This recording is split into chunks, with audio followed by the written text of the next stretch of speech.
নমস্কার সবাইকে। আজকে আমার এই ভিডিওটা যারা নতুন আছো তাদের উদ্দেশ্যে, যারা একদমই ব্লাউজ কাটিং করতে পারো না তাদের জন্য। তো প্রথমেই বলে রাখি, এখানে আমি 34 সাইজের যে ব্লাউজটা হয় সেটাই আমি কাটবো। তো এইটা ফলো করলে তোমরা অন্য ব্লাউজগুলো এভাবেই কাটতে পারবে। তো প্রথমে আমি মাপটা নিচ্ছিলাম কতটুকু পরিমাণ হয়। এখানে আমি 17 ইঞ্চি মতো লাগবে, তো আমি সেখানে 18 ইঞ্চি মতো মানে 1 ইঞ্চি সেলাইয়ের জন্য রেখে দিলাম। আর এখানে আমি যেহেতু নিচের ঝুলটা অনেক বেশি দেব, তার জন্য এখানে আমি 17 ইঞ্চি পরিমাণ রেখে দিয়েছি। তারপর এখানে একটা মার্জিন করে নিলাম। তারপর আমি এখন গলার সাইডটা কাটবো। তো প্রথমে 2.5 ইঞ্চিতে একটা দাগ দেব। আর আমি গলার যে লম্বাটা নিয়েছি সেটা 6 নিয়েছি, কারণ অনেক বেশি বড় করব না, তার জন্য 6 ইঞ্চি রেখেছি। তোমরা চাইলে অনেক বেশি পরিমাণও নিতে পারো, আমি এখানে একটু কমই রেখেছি। গলার মাপটা যখন শেষ হয়ে যাবে নেওয়া, তখন আমরা 3 ইঞ্চি এখানে পুটের 3 ইঞ্চি রেখে তারপর আমরা গলা যে হাতার যে মাপটা হয় সেটা নিয়ে নেব। এরপর আমরা সবাই জানি যে এখান থেকে 6 ইঞ্চি নিলে খুবই ভালো হয়, তো তার জন্য আমি এখান থেকে 6 ইঞ্চি পরিমাণ রেখে দিলাম আর এখানে মার্জিনটা করে নিলাম। তারপর এখানে আগেই বলে রেখেছিলাম যে যেহেতু 34 সাইজের ব্লাউজ করব, তার জন্য আমি এখানে 1 ইঞ্চি পরিমাণ বেশি রেখে দিয়েছি। এবার আমার কোমরের যে মাপটা, সেই মাপটা এখানে 14 ইঞ্চি লাগবে, তো আমি এখানে একটু বেশি রেখে দিয়েছি যাতে পরবর্তীতে যখন লুজ করার দরকার হয় তখন এখান থেকে আমরা যাতে লুজ করে নিতে পারি।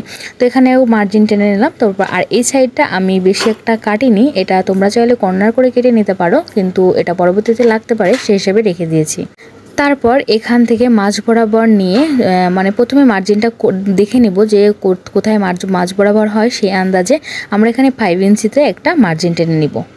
তো আমাদের মার্জিন টানা শেষ হয়ে গেলে আমাদের উপরের পার্ট কমপ্লিট হয়ে যায়। তো এখানে যখন আমরা গলার মাপ নিয়েছিলাম তো ওইখানে ঘেরটা করা হয়নি, এজন্য আমরা এখন ঘেরটা করে নেব সুন্দর করে। তোমাদের ইচ্ছা মতো ডিজাইন দিয়েও নিতে পারো গলাতে। তো আমি যেহেতু গোল গলা দিব আর সেজন্য আমি গোল গলাটাই কেটেছি। তো এবার আমরা গলাটা সুন্দর করে কেটে নিব আর তার সাথে হাতার যে সাইডটা আছে পুরোটাই কেটে নিব। কাটার পর আমাদের উপরের যে পার্টটা থাকে মানে পিছন পার্টটা, এটা কমপ্লিট হয়ে গেল। তো সুন্দরভাবে উপরের পিছনের পাটটা কাটা হয়ে গেলে তারপর আমরা কাটবো যে সামনের সাইডটা, সে সাইডটা। তার জন্য উপরেরটা প্রসেস করে সুন্দরভাবে কেটে নিলাম। তারপর আমরা আবার দু পাটটা করে তার উপরে আমাদের যে পিছন পাটটা কাটলাম সেটা সুন্দরভাবে বসিয়ে দেব, কারণ সুন্দরভাবে না বসালে এটা কাটার সময় এলোমেলো হয়ে গেলে পরবর্তীতে আমাদের মাপটা ঠিকভাবে বসবে না। তো সোজাসুজিভাবে আমরা কাপড়টাকে সুন্দরভাবে সেট করে নিব। সেট করে নেওয়ার পর এবার আমরা এখানে গলাটা কমিয়ে দেব, মানে আমরা পিছন গলার থেকে সামনের গলাটা একটু কমিয়ে দেব। তো সামনের গলাটা আমি 1 ইঞ্চি পরিমাণ কমিয়েছি, তার মানে আমি 5 ইঞ্চি নিয়েছি। তাও এখান থেকে আমি গলাটাও সুন্দরভাবে কেটে নিব। কেটে নেওয়ার পর বাকি যে অংশটা আছে আমি একটুও কাটিং করব না, বরং আরেকটু বেশি রেখে দিয়েছি যাতে পরবর্তীতে যখন মাঝের যে শেপটা দিব তখন যেন কোনো প্রবলেম না হয়। তো আমার উপরের সাইড কাটা, তোমরা যখন ওটা সেলাইটা করবে তখন তোমরা অবশ্যই উপরের শেপটা নিয়ে সুন্দরভাবে সেলাই করে দিবে। তো এইবার এখন আমি কাটবো হাতার যে কাটিংটা থাকে, তো হাতার কাটা। তো হাতা আমার এখানে 5 ইঞ্চি পরিমাণ লাগবে, তো আমার সেলাইয়ের জন্য 1 ইঞ্চি বেশি নেওয়া লাগবে। তো আমি তার থেকে আরেকটু বেশি পরিমাণ নিয়েছি, কারণ যাতে পরবর্তীতে যদি লুজ করা লাগে তাহলে আমরা ওটা লুজ করেও করতে পারবো।